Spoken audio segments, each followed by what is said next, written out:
It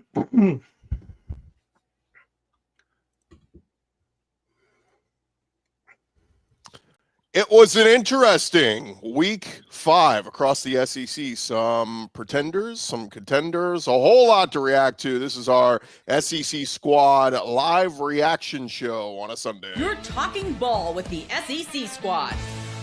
From Alabama to Tennessee, from Georgia to Oklahoma, from Auburn to Texas, it's the local experts of the Locked On Podcast Network bringing you scoops, breakdowns, and the most comprehensive preview of the upcoming SEC weekend.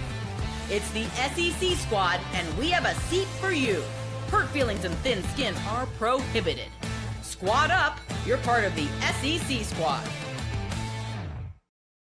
And what is up, everybody? Welcome into our SEC Squad show as we're getting you guys, we're reacting to what we saw in SEC Week 5. And today's episode is brought to you by FanDuel. Right now, new customers can bet just $5. And if your bet wins, you'll get $300 in bonus bets. Use across the app.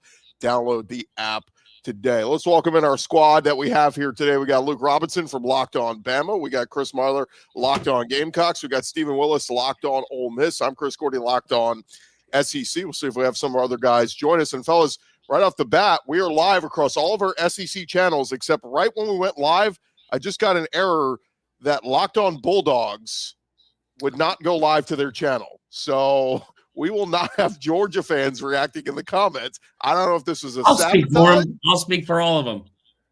Goodness gracious. But fellas, let's start there, because this was, we hyped it up last week as the game of the week, and I just kept saying, man, like, Georgia doesn't lose at home. They, in this Kirby Smart team, the defense didn't look great a couple weeks ago against Tennessee, but I just thought at home they're going to look a lot better. We know how Kalen DeBoer has struggled on the road at Alabama for the most part in his tenure there. But, man, when you got somebody's number, Luke, it's mental with Kirby. When he sees that crimson color coming, he forgets football. Well, I don't know about forget football, but there is just something. It's an aura. That's what I love about sports. That's the only thing that's left. We've got analytics out the yin yang, right? We can say, who does what, when, and how you're supposed to do it, and the percentage is this. But I love the intangible, the mojo, the weirdness about sports that you just can't explain. For some reason, Georgia just has an Alabama problem, and frankly. And I'm not trying to play the if Colt hadn't gotten hurt card, but Alabama had their two best wide receivers, two really good NFL wide receivers that got hurt in the national championship game and weren't available. And had they been there, Alabama probably wouldn't have lost to Georgia. So I'm just saying that for whatever reason, Georgia has a Bama problem. It doesn't mean Georgia's not good. Georgia's really good. I thought Kirby handled it awesomely, by the way. I want to say that. Kirby went on his press conference and said, some snarky little reporter. By the way, there's been a lot of those lately. He said something like, "Hey, you're 1-7 against Bama. Well, what's the deal with that?" And he was like, "Oh, okay. What's everybody else's record against them?" And you know what? He's absolutely right. It's not the most embarrassing thing in the world. He's still the coach that won back-to-back national championships and is a perennial playoff contender. Alabama's just really good too. And for whatever reason, Alabama does have their number. And we can talk about Kalen DeBoer's road woes all we want to, but after off weeks, he's pretty doggone good. Marler, you want to jump in here? Guys, it's been 4 minutes. I haven't been yelled at by anybody on the squad show, so happy to be here. Shut up, Marler. Yeah, let me talk. You gotta say it. You gotta say it at least 7 more times. For text. So the Kirby thing is interesting. I think Luke is right and wrong a little bit here. Maybe not wrong, but like right. And then also I'll push back on a couple things. The thing with Kirby is that there's something that happens to him whenever he faces Bama. That defense was playing well enough in the second half, kick the field goal and tie it up, and you probably think you can probably get the ball back, win the game. Because that's the point, is to win the game. And I don't think he does that against everybody. He said he's like, that 4th and 1 call, hindsight's 20/20, whatever. But the idea that you were running the ball for 7 yards a carry. You put in a 4th string running back who had seen no action during the game. You hand him the ball. Let's also keep in mind that on 4th and goal from the 3 or something like that earlier in the game, he went for it then too and threw the football, which was shocking to me because, again, you were running the football down Bama's throat at times. And the moment Nate Frazier fumbled, he came out of the game. They were still fine with the backup in there. I just that last play call was odd. You had no answers for Kalen DeBoer in the first half of this game. Alabama deserves a ton of credit here. They have outcoached Kirby Smart and his defensive staff for 2 years in a row. And I tell you what, this idea, Georgia is quick when it comes to Bama. Georgia is quickly becoming Penn State, because every year we talk about this. I'm guilty of it too. Every year we sit here and say Bama's going to go in there and lose to Georgia. Blah blah blah blah. Penn State's going to win the national championship. They're going to go beat Ohio State. It's a whiteout, whatever. It's a blackout in Athens. Alabama went in there and absolutely dominated them in parts of the game that Georgia is not used to being dominated at. They were more creative. They were better. They were better coached. They had less penalties. I don't know what else Robinson's was doing. I can go on and on and on, and I probably will at some point during the show. That was an incredible win for Kalen DeBoer. Let me add something. First of all, you're absolutely right about the rushing. They were only averaging 7 yards a carry. You know why? Because a couple of times they only had to run 1 yard for a touchdown. Right. They would have about 14 yards a carry. Look, you've seen them play though, were you not impressed with how much better coached that this Bama team looked on the road, especially? Because that's been the problem. 100%. And in fact, the D is getting killed. I mean, they were getting killed all during the game by people online and everywhere. Yeah. But in the end, they only gave up 7 points. Now, offense didn't score. It was like the offense said, we did everything we could do in the first half. Now we need y'all just to not screw it up. And the defense didn't screw it up. I mean, there's a positive. I also want to add one more thing. The targeting call on James Smith makes me so irate. It's so dumb. I can't believe how dumb that was. And then to top it off, when Ellis Robinson went Jimmy Superfly Snuka on top of a pile, yes, he got an unsportsmanlike. But you know what?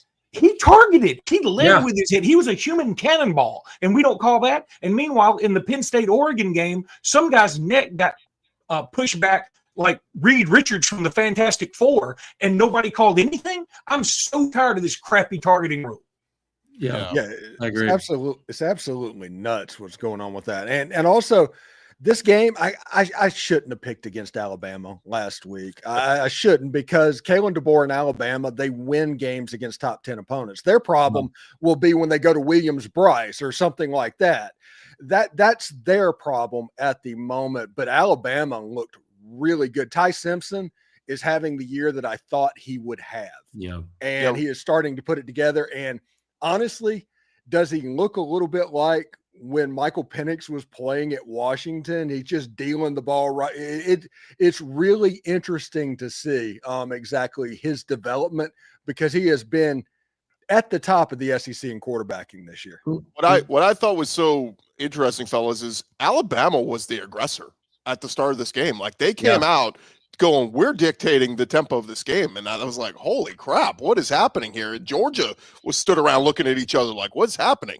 That said, second half, I thought Georgia's defense stepped up. They started making plays. They shut out Alabama in the second half. They didn't score a point in the second half, Alabama, but it wasn't needed. The first half lead was enough. And man, if you're a Georgia fan, there's so many plays. Like, a lot of people in the comments are talking about the wide open touchdown that is dropped.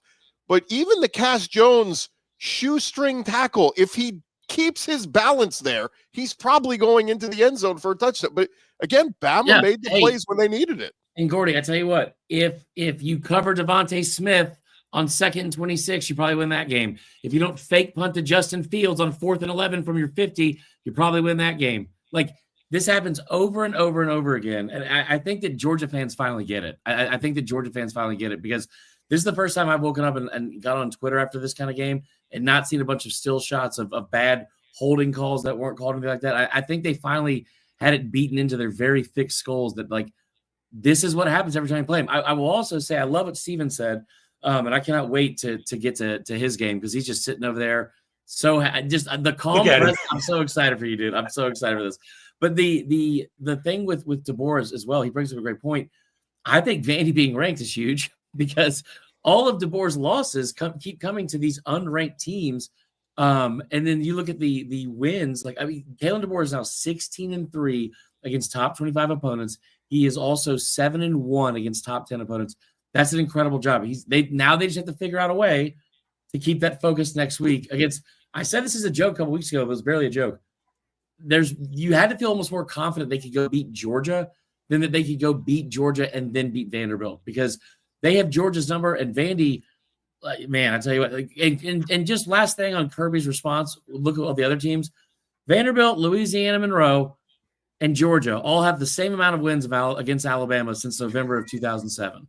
So, hey, one more weird stat: dropped passes in that game. Ryan Williams 1, Caden Proctor none. How about that? That number 11 Georgia jersey is cursed for receivers, by the way. Oh, dude, that Caden Proctor play though, like, anybody want to go try to tackle that guy? Like, good God. Well, you know what's beautiful about that?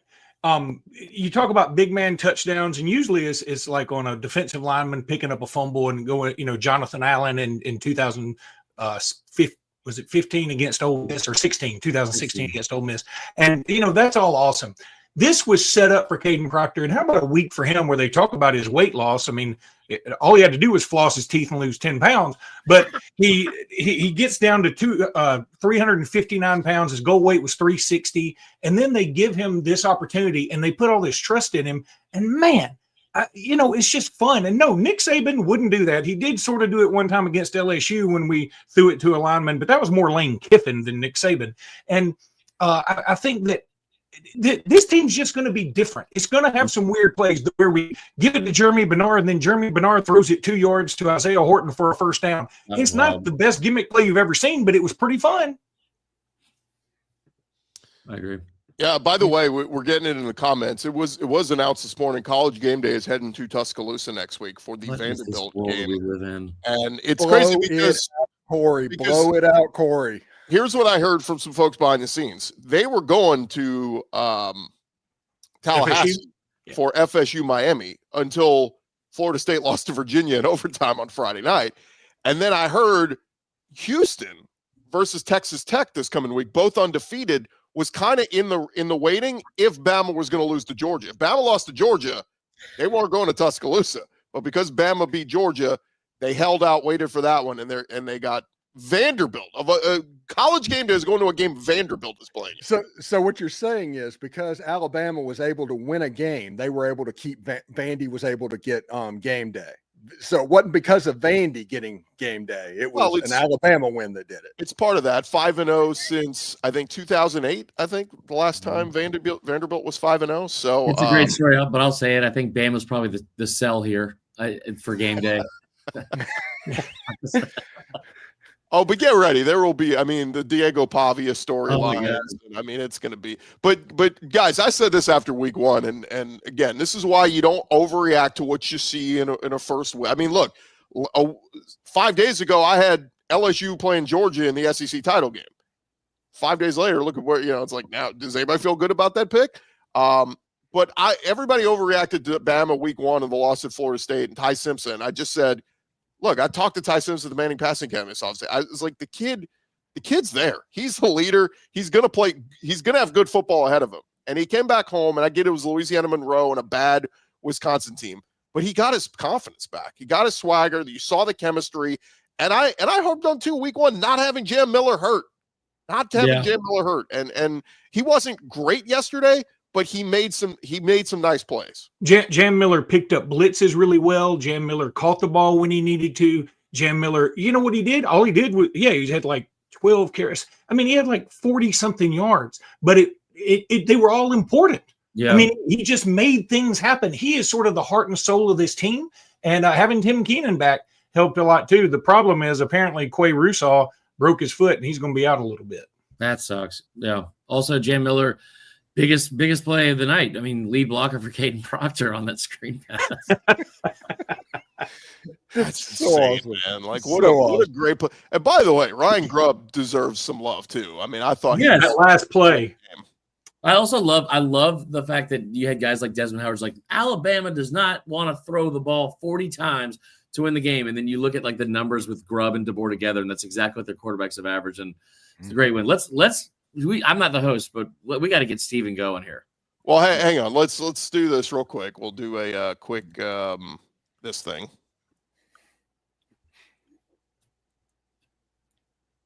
And we want to let you guys know about our friends over 5 Hour Energy. Caffeine just got a flavor upgrade. 5 Hour Energy shots. deliver tasty caffeine in 17 bold flavors. Each 2-ounce shot packs the caffeine of a premium 12-ounce cup of coffee, plus B vitamins and nutrients with 0 sugar and 0 crashes. What we love most, how portable they are. When Marler's heading to a tailgate or Luke Robinson's heading to a meeting at the YMCA, he can take it anywhere he goes to get that boost when you need it. Grab the 5-hour energy. Enough with the boring, flavorless caffeine. It's time to give your caffeine a flavor upgrade with 5-hour energy shots. Get the favorites you love or be bold and try something new in store and online at 5hourenergy.com or Amazon today. Again, might be heading to college game day this weekend. You're going to need it. Long weekend in Tuscaloosa coming up with 5hourenergy.com.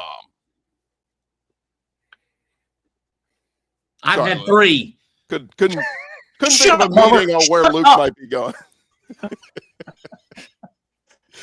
Luke, have you ever been to a YMCA? Yeah, I mean, I used to. There was a YMCA when I used to play basketball about 30 years ago. I mean, Okay. I tried to go out and shoot basketball this morning, and it's just not. I mean, old man at the gym just isn't looking good. I mean, it's just not. No matter what I do, it just doesn't There's work. something old man in the locker room, and everyone here knows exactly what I'm talking about. If you've been to I know they're not an advertiser, but those progressive commercials with trying not to be like your parents, the best ever. It's the best ever. I imagine Luke going through the lane at a pickup game at the YMCA looking like Caden Proctor, just bulldozing through everybody. Who told you about me? Right.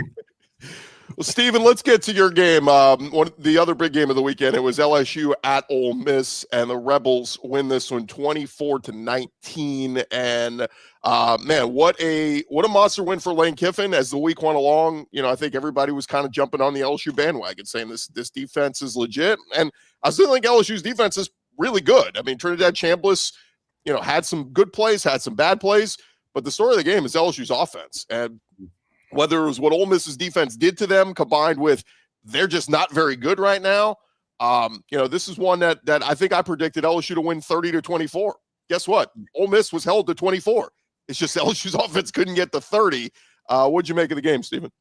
I thought it was interesting defensively that Ole Miss just rushed 3 every single play, and they did not get away from that at all. And also the fact that the last time a top 10 opponent came into Oxford, Mississippi, it was Georgia, and Lane Kiffin took care of that as well.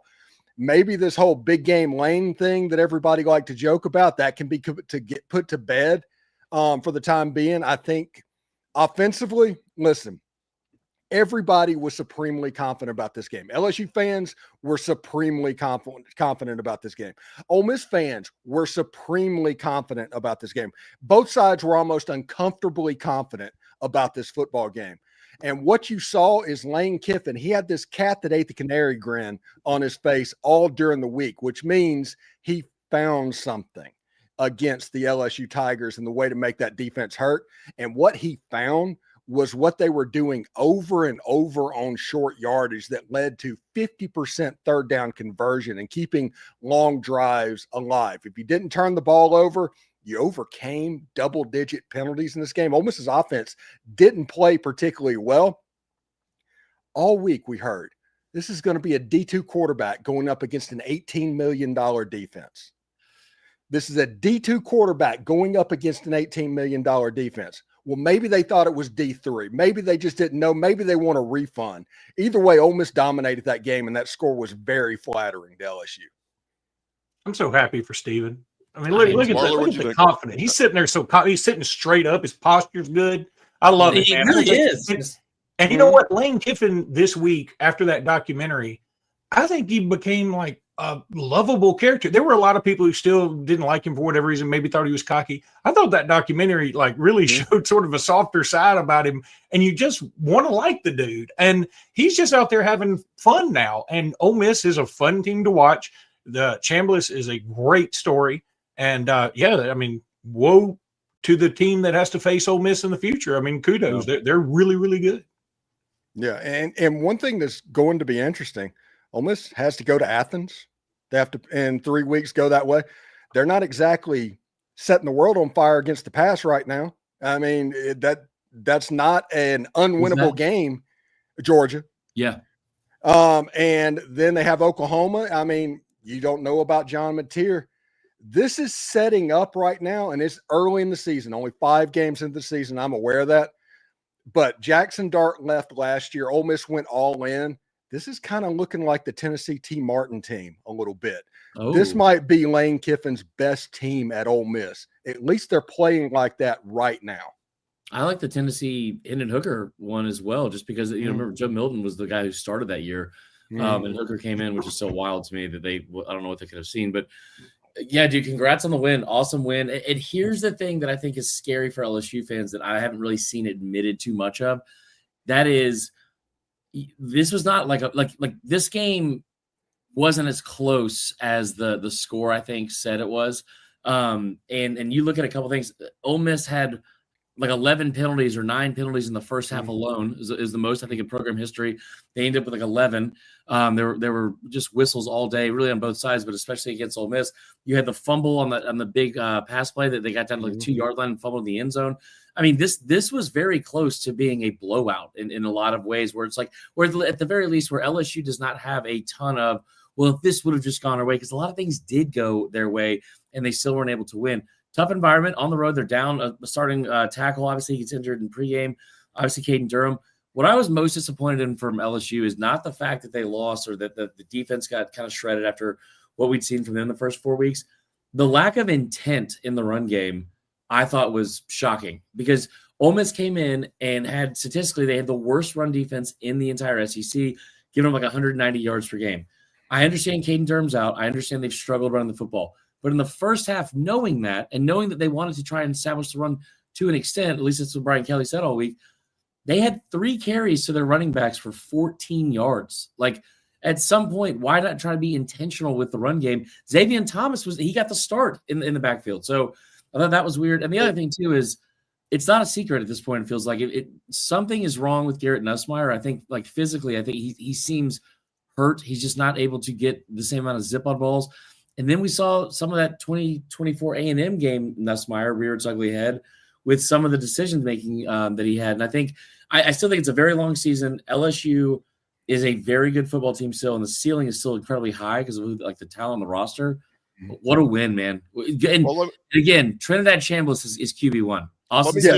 It's over now. It's over now. It's just going to get weird in Oxford and what's going on. But Trinidad Chambliss, not only is he QB1, if he's not on Heisman list this week, I'd be surprised. Well, the interesting part is the people who signed NIL deals with Austin Simmons. No ROI there. I'll push back a little bit. I thought there were plays, the pick 6 play that DJ Pickett had that could have made it 14-3. I get it. He pushed back. He was running it in. Trinidad was throwing it out. If he doesn't push the receiver to the ground and just takes the ball, it's a pick 6 and LSU's up 14-3. I think that changes the whole dynamic of how that game was going to play out the rest of the way. Again, Ole Miss made the play. To me, the key, the play of the game, really drive of the game, was that drive right before halftime. Yeah. For Ole Miss to push it to 10, the way LSU's offense was struggling, was massive. That was the difference maker, because LSU held them to 7 points in the second half? And then LSU was getting opportunity in the second half, but it was field goal. It's like, guys, you're down 10. You need 6. 3s aren't gonna get you back in this game. You need 6. And so, but again, the big play of the game was Lane Kiffin, and I just caution people, because it was very Lane Kiffin. The end of the game, it's 4th down. He goes for it. They get it. But if that backfires, and you're giving LSU the ball at around midfield? Again, I like the faith and confidence in your team, but against a good team, that's going to cost Lane. Let me say this. Wait, real quick. Ole Miss ran that play 4 times against LSU, and it worked every single time. And not only that, the receiver was wide open. Wide open. That's the biggest receiver in the history of football, by the way. And let me say this. Proctor. Let me say this, that I disagree with you here. I think Ole Miss, given who they are, their history, the brand, and what they're on the precipice of, I think it's more important for them to be aggressive. Whereas for Georgia, they're established. They know what they're doing. Kick the damn field goal. Yeah. And then I think it's if Georgia goes for it, I think when they did, I thought it was a bad move, because only something bad could happen. And they were gashing Alabama, especially the play call. The play call was terrible. But Ole Miss, man, you're trying to make a move. You're trying to get up to that upper echelon. And how do you do that? you do a play like that, and you put confidence all in the whole program and in the culture. See, I could be wrong, but Steven, were they in field goal range? Because they were just at the 34, right? Long Yes. field goal. The field goal kicker that Ole Miss has missed 150-yard field goal in his career. He's like 9 of 10. He is really, he's a Groza candidate. But what Lane Kiffin was scared of, and this is honest, and we've seen the weird Ole Miss LSU games in the past. What if it's a bad snap? What if it gets blocked and gets returned for a touchdown? Yeah. That is the reason they were a little bit worried about it. And this, if you just didn't get the first down, you actually saved 7 yards on it. Yeah, I thought that was a comment really up, cool Morty. move Yeah, it was good. I thought it was a really good move by Lane. I thought it was awesome to see him put that kind of confidence in his player and in himself in the play call. I thought that was a really cool moment yesterday. I don't want to go back to this game at all. I just want to see your reaction when I bring this up. How about that field goal from Alabama yesterday? Did that land yet? Did that land yet? Yeah. By the way, I would like to have some kickers try out, and I wouldn't be surprised if Lieutenant Dan comes out there and kicks our next field goal, because that field goal should have gotten a DUI. That ball is still rolling down to Alpharetta. I mean, Andy Papanastos called and goes, "What are you doing?" I love that you brought up Lieutenant Dan, because just like Lieutenant Dan, LSU cannot run. So there's that. Let me go back to LSU real quick, because I got to beat them up a little bit. Mm-hmm. We heard 2 weeks ago Brian Kelly say, Nussmeier's got this torso injury, but we just need to get him to the bye week. We just need to get him the bye week, and he's going to get fully healthy. Everybody's going, wait, you're playing Southeastern this week. How about you sit his ass, play Michael Van Buren, and get him ready for the Ole Miss game? But they don't do that. And I think this is them being selfish. I think this is the BS of, Nuss has got to win the Heisman. We got to get him stats. He can't take a week off. He's going to fall out of the Heisman race. Well, you just fell out of the Heisman race, my boy, because you sucked ass. And so after the game, they ask him about his injury. Hey, Nuss, are you healthy? I'm not going to answer questions about my health. Well, then it's one or the other. Either you're hurt, and that's a good excuse for you playing like crap, or you just suck ass now. And that's the reality is. Nuss was awesome last year, a 4,000-yard passer, and now he sucks. He's letting balls sail on wide-open receivers. He's laying receivers out to dry. He got Aaron Anderson hurt in this game because he threw a terrible interception, a triple coverage that could have been an easy 3 points at least. So I just Chris Hilton. It should have been a touchdown. Chris Hilton, not the one in the sun, but the other one going in the shade. So don't sidestep this crap, Brian Kelly and Garrett Nuss. Blah, blah, blah. You said 2 weeks ago he needed a week. You had a chance to give him a week. You didn't give him. Well, guess what? Now they get their bye.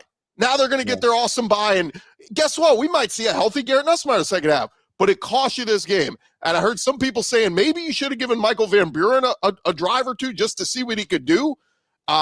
Agree or not, or disagree. If Nussmeier's hurt and he's playing like that, you're not going to win football games. LSU's going to be a 3 or 4 loss team this year if you keep especially their next game. Hypothetical. What if Bryce Underwood had stuck with his commitment to LSU and not gone to Michigan?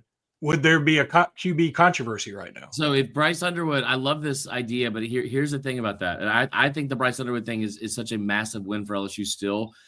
Not because of the quarterback play necessarily. I mean, keeping Nuss is a big deal, but the moment that he left is the moment that they decided to open up the checkbook and go get all those players. Like if Bryce Underwood leaves, you do not get Halsey, the safety, which is a huge pickup. You don't get to retain some of the talent. I get what you're saying. There probably would be a little bit. People would be screaming for him, Luke, for sure. And also Nussmeier might have gone pro. In fairness, the guys that LSU bought in the portal all played great. I mean, AJ Halsey made a game-changing play they all played great. It's Anderson, the freaking star quarterback that is sucking ass for LSU and costing them games. Yeah. So again, Brian Kelly is costing LSU games because Pete Golding completely did a clinic on the LSU offense. We're just going to rush 3. Run us out of it. Make us not doing it. And Sloan and Kelly kept throwing the ball to where just run the ball. That work. Just run the football. At least show it. They showed the stat, and this is what pisses me off. Is I think you have to give a lot of credit to Ole Miss for sure, but LSU, they showed the stat. I think that Nussmeier was 10 of 11 to start the game in when they had 7 in coverage, which is still a ton. But the number when they had dropped 8 or more, which became the entire second half, it seemed, was it was pedestrian. You're Steven, you're 1,000% right. Like, it was shocking to me at how unwilling they were.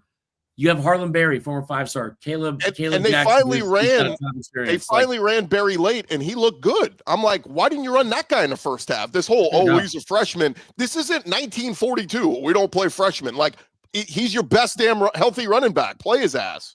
Yeah, the funny thing is like he looked good. He looked great. He averaged 3 yards a carry. Oh, but for them, dude, that's like that's the best running back. The only thing I'll say on this to close out this game, Steven, is I still don't think this defense is as talented as last year's Ole Miss defense. I think. Oh no, it absolutely is not. But what this defense is smart, and the young pups that are playing on the defensive line that just are getting their first starts ever, and Cam Franklin and William Eccles are turning into dudes on that defensive line. By the end of the year, they're going to be a problem defensively, and they're going to get better and better over the course of the year. And let's look at Ole Miss's schedule real quick. They get terrible Washington State. They get a bye week. Then they get terrible Washington State. Don't beat the crap out of them. They're at Georgia, which doesn't look as scary anymore. Mm-hmm. You're at Oklahoma, and that's a tough back-to-back. But then they're home against South Carolina, who they should beat. You play the Citadel, you play Florida, and then you're at Mississippi State. The Egg Bowl might be, outside of at Georgia and at Oklahoma, the Egg Bowl might be the game that stands between Ole Miss going 10-2 and making the playoff or not. You're about to go to Narnia, Steven, the place you've never been, Atlanta. It's going to be fantastic. All I know is at 8:00 last night, I was as happy as I could be thinking about this football season and what it could do. You know, this Ole Miss LSU game was the first time they've met undefeated since Billy Cannon's punt return. Yeah. First time that's happened. And Ole Miss, even though the game's in September, at least you get rid of some of those demons that every Halloween game that Ole Miss and LSU played, you had to watch that damn punt return. I tell you what. Every single time. By 8 p.m. last night, I think I had drank all the Fireball in Baton Rouge. I'll tell you that right now, for a number of reasons, not because LSU lost. Well, coming up, fellas, we're going to touch on some of the other big games. Tennessee surviving a scare in Starkville, and would you look at that? Auburn's 0-2 in the SEC. We'll discuss that coming up next. I'm trying to take a shot. Hey, want to remind you guys about our friends over at Quo. They used to be Open Phone. One of the tools that helps make a huge difference for business owners is Quo, formerly Open Phone. It's the same great business phone system you heard us talking about before, just with a new name. And here's why it matters. Every missed call is money left on the table. When every customer conversation counts, you need a phone system that keeps you connected 24/7. It's the #1 business phone system that streamlines customer communications. It works right through an app on your phone or computer, so no more carrying two phones or relying on a landline. See why over 90,000 businesses trust Quo, formerly Open Phone.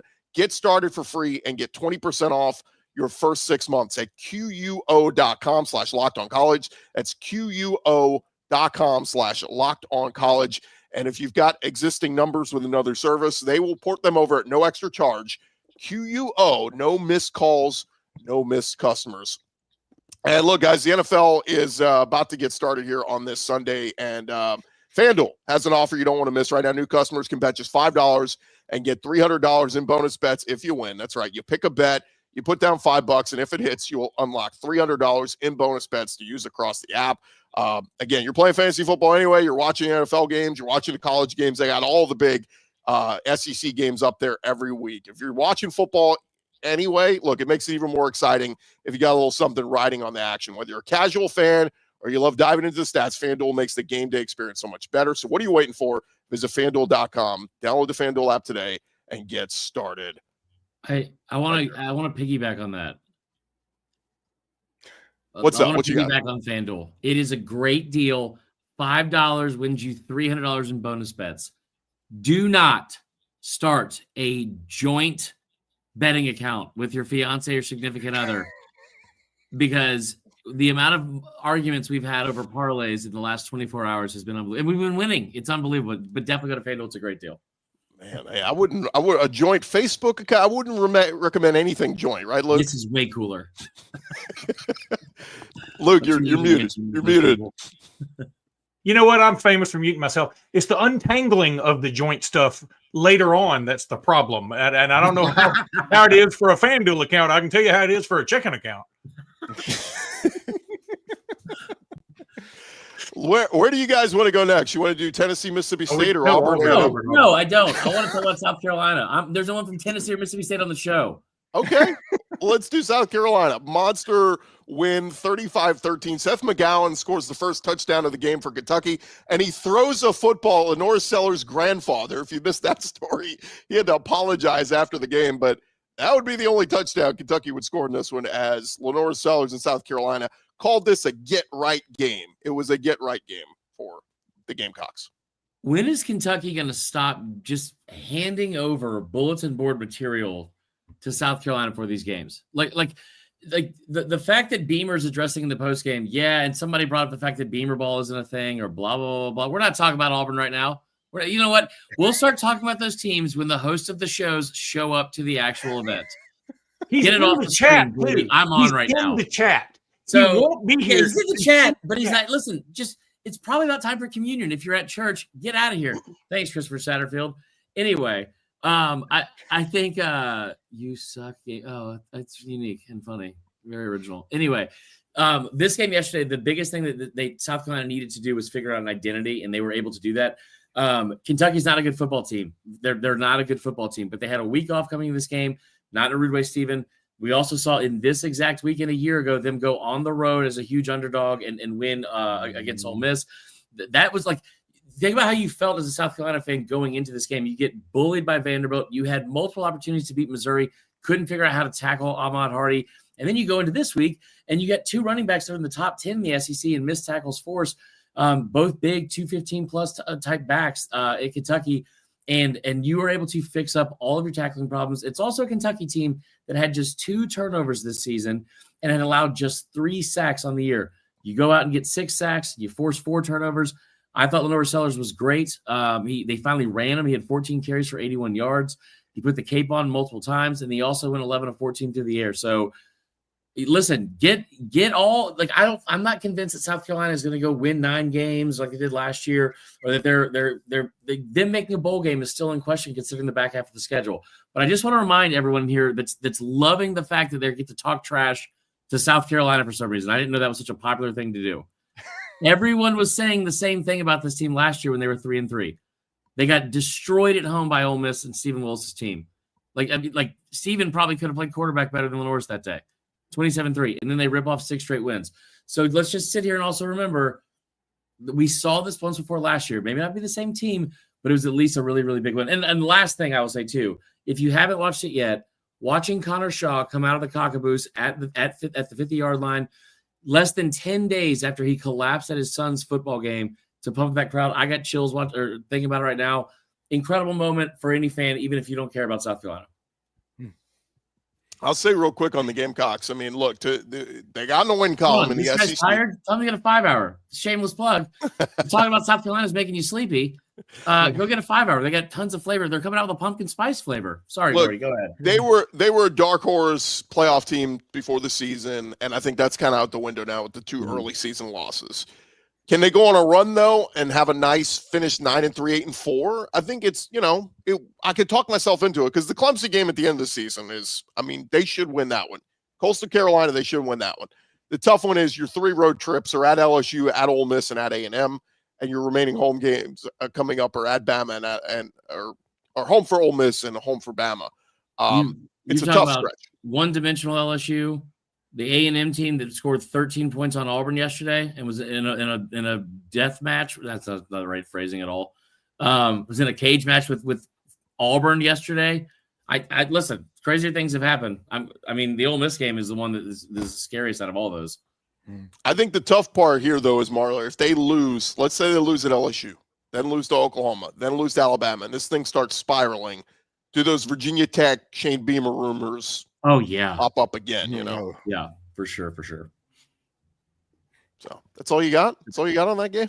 I'm fired up, dude. Listen, I unlike a lot of I guess, 13 other people that work for this company and cover these teams, we're all here. So let's go talk about those teams since they didn't show up today. It's a tough ask. It's a tough ask. Listen, I get it. You don't want to get up early on a Sunday and risk, run the risk of getting screamed at online. I get it. But we're all here. Somebody did ask, where is Clint? Man, Clint's here every week, and Georgia gets loses their biggest game of the year, and suddenly no Georgia representation. So, yeah, let's get to it because our guy Zach Blackerby, he's got church every Sunday. Let's hear his thoughts on Auburn. Hi, friends. Happy Sunday. What a brutal evening for Auburn football. Not just the team, not just the loss, but the state of the program. I mean, this is the loss yesterday. A lot of folks who were on the fence on Hugh Freeze have now shifted to be anti-Freeze. A lot of the folks that were kind of on the fence with Jackson Arnold are now saying, I don't think he's the guy. I don't think he's the guy. I mean, the way you lose that game, the lack of offense, when you have an offensive-minded head coach, when you go out and get one of the more expensive portal quarterbacks, when you have one of the more expensive wide receiving cores in the country, I don't know. Very discouraging over here on the Plains. Was Zach wearing a disguise? I don't blame him, dude. But that beard looked fake and mangy. Colored beard is a rough look. Yeah, I think he might be going into glasses. Witness protection or something because Auburn. My gosh, guys! I mean, I know it's a tough stretch to go on the road at Oklahoma and on the road at A&M, and they were in both games. But to start the season 0-2, again, the Hugh Freeze Boo Birds are. I mean, they're not going anywhere. This is rough. I think Auburn Athletic Director John Cohen is going to put a letter out and say, look, there were a lot of problems in that game. First of all, their fans were way too loud. Secondly, we had to travel a long way to get here. We should have gotten like 10 points just for coming over here. Third, the sun was in our eyes a lot. Why can't y'all put up some shade trees? What's wrong with that? I mean, look, there's no doubt that I think they had some hangover from the previous week, but also their offensive line just isn't good. They paid a lot of money from some dudes to come in, and the one dude from Virginia Tech that they paid the most for, he just can't start a play on time. And finally, the Auburn staff was like, if you can't do this, if you can't quit getting these penalties, we just got to take you out. But it was a hollow threat because they were like, if we take him out, we're going to put somebody in that's probably worse. So the best offensive play Auburn had all day was a defensive interception on the dumbest play call Texas A&M may have ever had in the history of their program. One thing's interesting. I'm trying to figure out who calls third down on Auburn's offense. We need to revisit that at this point because Auburn's offense right now is completely broken. And last I checked, listen, Hugh Freeze was at Ole Miss before he was at Auburn, so I'm familiar with riding the roller coaster. But he's supposed to be an offensive guru, and they can't pass block. They can run the ball a little bit. They got some good backs. Jackson Arnold struggling. At this point, you should have put something competent out offensively. Just period. Yeah, no, I was pissed about the interception mostly because I had my tweet ready to go at 13-3 say, this is your QB guru. This is your offensive guru. This is your self-proclaimed QB whisperer. And I tell you what, Auburn fans better line up right now and go apologize to Peyton Thorne because you guys sat there and talked like he was the reason you guys had an issue. You had a running back in that backfield that averaged over 200 yards in games he was given 20 or more carries. He was arguably the best running back in the SEC. He averaged like 6.7 yards per carry last year. And you never gave him the ball. You know how many 20 carry games he had in his career in 46 games at Auburn? 2. So, like, if you're an offensive guru and you got that guy in the backfield and you've spent the entire year screaming about Peyton Thorne being the problem, you're the problem, dude. And you're seeing it again. You went out and bought Eric Singleton. You got Cam Coleman. Perry Thompson, former 5-star, sitting here like still waiting to develop. Like, and here's the scariest part for Auburn. They've never had an offensive line. Luke, you know this. In the last 15 years, this is the best offensive line they've had in 15 years. And it's still this bad. But you got a kid, Jackson Arnold, who I think has some talent. But he's either not reading defenses. He's definitely holding on to the ball for too long. But there's no adjustments being made from the offense. Hugh Freeze does not warrant the kind of it's my way or the highway attitude at all. You were ran out of town in Ole Miss for every road knows why. You went to Liberty. You started sliding into DMs. You started I mean, it's unbelievable that he came here with this kind of arrogance, in my opinion. I thought this was a perfect fit. A delusional narcissist that goes to a place full of delusional narcissists to say, hey, man, there's just something different about us, though, huh? You guys wouldn't get it. It's different down here. And then hides behind Bible verses and stuff like that. Buddy, you better start praying that they don't have that buyout money ready, because it's embarrassing at this point to not say, you know what, I'm the problem. Let's figure out a way to fix it instead of banging your head against the wall and doing the same stuff.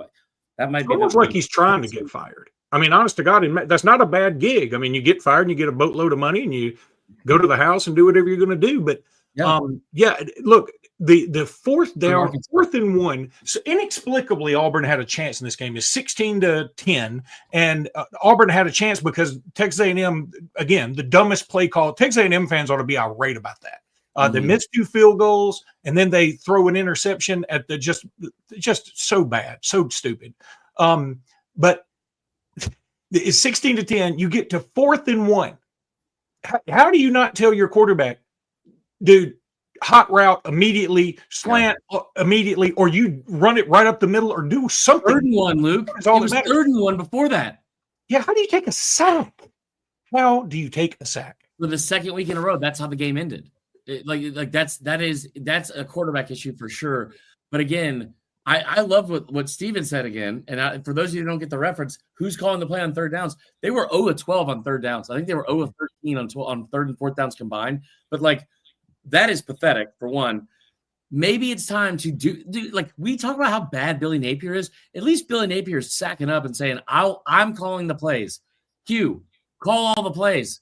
Stop trying to pass off the blame and pass off the responsibility on Hugh is calling all the plays. He just don't want the criticism for calling the plays.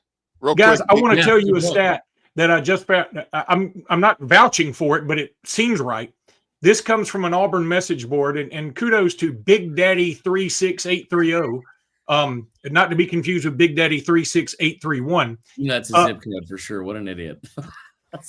All right. Since Hugh Freeze assumed control of the offense, these are the results. Arkansas, they scored 14 points and lost. Oklahoma, they scored 21 points and lost. Georgia, 13 points and lost. Mizzou, 17 points and lost. Kentucky, 24 points and won. Vandy, 7 points and lost. A&M, 43 points, only 31 in the regulation, and they won. Alabama, 14 points lost. Oklahoma, 17 points and lost. A&M, 10 points and lost. And 7 of those essentially came off a pick six. I mean, I know it ended at the 2, but I mean, I don't know how somebody doesn't go to Hugh Freeze and say, okay, either we can just give you your buyout and everybody move on their merry way, or you let anybody, and I mean anybody else, call the plays. But Luke, here's the deal, man. He beat Bama twice at another school in the Obama administration. Of course he's got to be the guy. By the way, Auburn, to your point, they did not convert a single 3rd down on 12 tries yesterday. That's the first time Auburn has had a 3rd down conversion percentage of 0 in a game since the 06 loss to Georgia 19 years ago. So, good Lord. It is bad. Look, on the flip side, I will say A&M, I kind of gave them crap for their defense the first 3 weeks. Defense was lights out yesterday. I cannot stand, though, if I was an Auburn fan, my God, how long Jackson Arnold stands back there. Dude, do something. Make a freaking decision. You don't have 8 seconds every drop back to make a decision. It's ridiculous. Hey, the next thing from the Hugh Freeze playbook, it's going to be Deuce Knight playing quarterback, and they're going to say, "Hey, this true freshman, we're playing for the future. What? We weren't going to win that much this year. We're playing for next year." And Deuce Knight's a very good player, and Ole Miss wanted him very badly, but that is the next move from the Hoosiers. Dude, I tell you what, you may benefit at this point, and I'm not trying to be funny or say that too deep in the X's and O's. But a lot of times you get those freshman quarterbacks that haven't seen a lot of game action, especially one that they can run. And their first instinct when the pressure comes is to run and not keep their eyes downfield. That may be an improvement at this point from what you're doing, because you have someone that's holding on the ball for way too long. And that's somebody that covers Lenore Sellers for the past year and a half. Love you, Lenore. Yeah. So what do you guys think is going to happen? I mean, Auburn is 3-2. They still have to play Georgia, Mizzou, at Vandy, and Bama. I mean, is 6-6? Is that where you're putting them? Feels that way. Liberty Bowl. That's what it feels like. I would say they'd be fighting Arkansas, but they're not fighting Arkansas. No. Do they play Arkansas?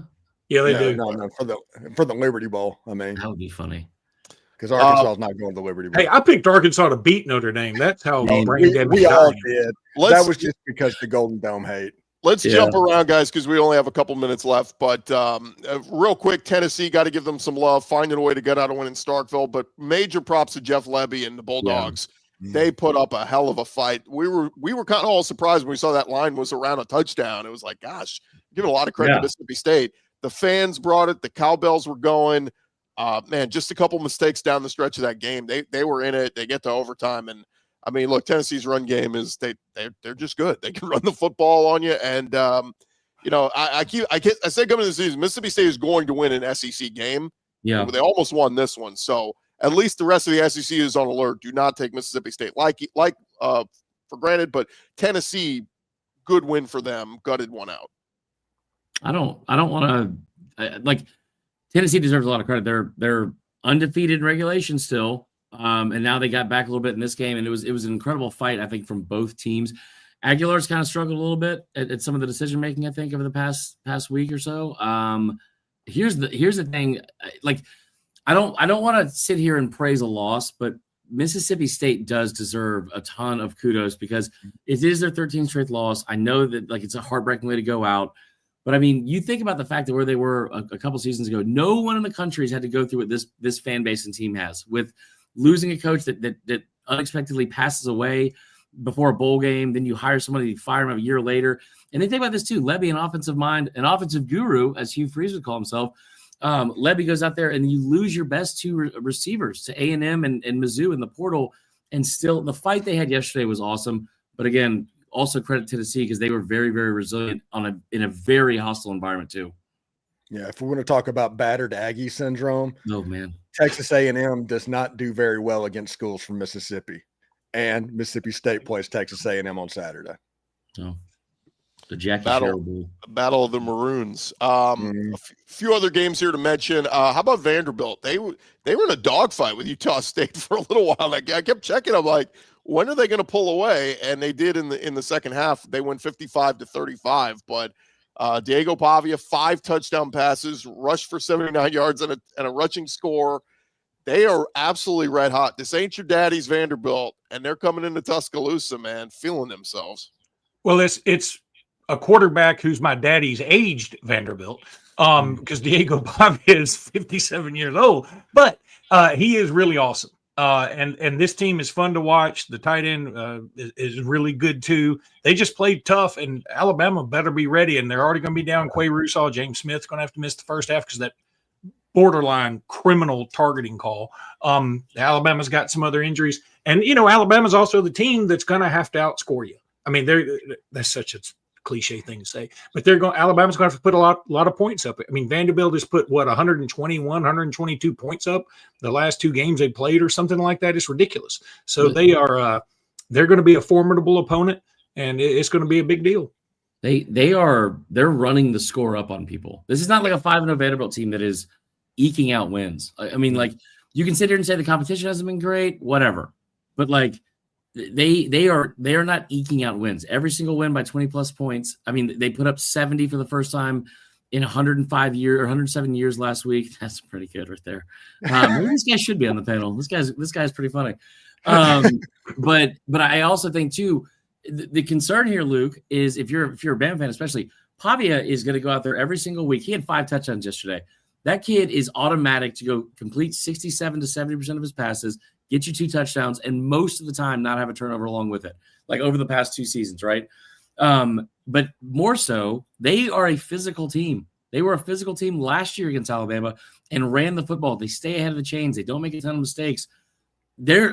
I'll tell you right now, if Vanderbilt had the ball on 4th and 1 inside the 10, I don't know if Clark Lee kicks the field goal, but if they run the football, they probably get the first down because they will line up and beat you and they did last year against Alabama. So it's been an awesome story, man. I think they've already hit their over too for their season win total. Yeah, let me just like I said, Corey, go all out this week. 2 shows a day, Corey. On Mizzou, they got a win over UMass yesterday. Nobody watched it. They improved to 5-0. Ahmad Hardy with his 5th straight 100-yard rushing game. He has been awesome. They get a bye week, and then they are playing Bama in Mizzou. So Bama's next 2 weeks are game day home against Vandy and at Mizzou, which is going to be a tough one. So and then Tennessee at home. Yeah, so there's no rest for the weary for Alabama, but I just bring that up because Mizzou, God, they still don't leave their stadium for another couple of weeks. It's insane. Yeah, well, and not to make it about Bama because Mizzou deserves a ton of credit. I saw somebody a while ago in the comments say, why can't we get any Ahmad Hardy Heisman talk going? Like, in my eyes, that talk started 2 weeks ago. This kid has been awesome. If you didn't see it coming, that's on you because you didn't want to pay attention to Mizzou, like a lot of SEC fans really never want to do. But like the writing's on the wall, it was going into the season. Like a running back at Mizzou has finished in the top 4 in the SEC in rushing every year that Drink's been there, including 2 guys that I think led the entire conference in rushing. So what he's doing right now, 7 yards a carry, 146 yards a game, 9 touchdowns. Man, like he deserves to be squarely in the middle of the Heisman race, even though we haven't hit October yet. He is Caden Proctor carrying the football. He's actually Cody Schrader carrying the football. That's what Drink is recreating. And whenever Mizzou has that with that stretch zone that Drink likes to run, Missouri becomes so good if they're just okay at quarterback. And Bo Perbula right now has been very good. And at least Alabama does really well against running backs who are very strong. And oh God. Last one, guys, the one we didn't touch on, that Notre Dame Arkansas game. It was the early game, and my God, did that thing get out of hand in a hurry as Arkansas gets steamrolled 56-13. They are now 2-3, and I think Sam Pittman is dead man walking. The question is, does he make it to the end of the year? And kind of this is a race now. You got Billy Napier at Florida, you got Sam Pittman at Arkansas, and I think let's throw Mark Stoops in there at Kentucky. It's like a horse race. Who's going to be the first to get fired? I don't know if all 3 guys – I think all 3 guys are gone before the year ends. That sucks, man. It felt like very early they had a chance to roll over and die, and it was going to be interesting to see if they would. We all love Sam Pittman. I wish he had a job forever. It's probably time to move on. Also, everyone keeps making a big deal out of the buyout. The buyout's interesting, but that's it. Like it's 6.9 – versus 9.8 million versus like what they're not going to wait 3 games, I don't think, to see if they turn around so they can save less than $3 million. Not in like this day and age of college sports. That's nothing, especially with what Arkansas has. So I think they'll probably move on from him. But I mean, credit to Notre Dame on the road. That was an impressive win. But that last 2 touchdowns and like a minute and a half left in the first half was about the most depressing thing I think imaginable for Arkansas fans. That was awful. I have 2 words when it comes to that buyout and a hyphen. Walmart. Yeah. They can buy him out and then buy his children out just for the heck of it. So, I mean, I don't think the buyout should be a problem. The catch is going to be and there apparently is some kind of wording in the contract that makes this difficult. If Bobby Petrino can take over, he can maybe take over as an interim, but not ever be a permanent coach again. There's something weird in there I heard about this morning. But you all knew this was coming. I mean, Bobby Petrino somehow is going to worm his way to the top of this ladder. And, I don't know he's probably not a long-term solution or anything. But if I'm Arkansas, I call Kirk Cignetti and just say, listen, you come over here and you can get all the Walmart money you want. Just bring your bad stuff on and let's see what happens.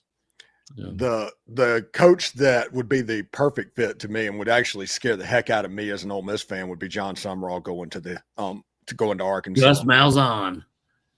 No, they've never hired Gus because Gus has like strung them along multiple times. I heard John talking about that. But it's interesting because the Q words happened in Fayetteville, and that game against Notre Dame, you never quit if you're a Southern football team against Notre Dame. Never. And it just up and down the field. It was almost one of those things. I think it was 2011 when Ole Miss played LSU. With 5 minutes to go in the fourth quarter, LSU took a knee and got in the victory formation to quit scoring and just ran out the clock. That was what happened on the Hill against Notre Dame. They just quit scoring because they didn't want to. Sam Pittman's a heck of a guy, but he's not going to lose his job until Hunter Yurachek loses his job. And because Hernan Yurachek is not going to have the benefit of hiring the next coach at Arkansas.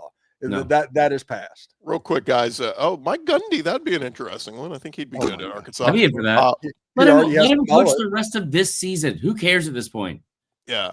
Real quick, I'll say this. A few people in the comments saying, is John Neighbors okay? Look, John Neighbors expected this, so he's totally fine. Okay.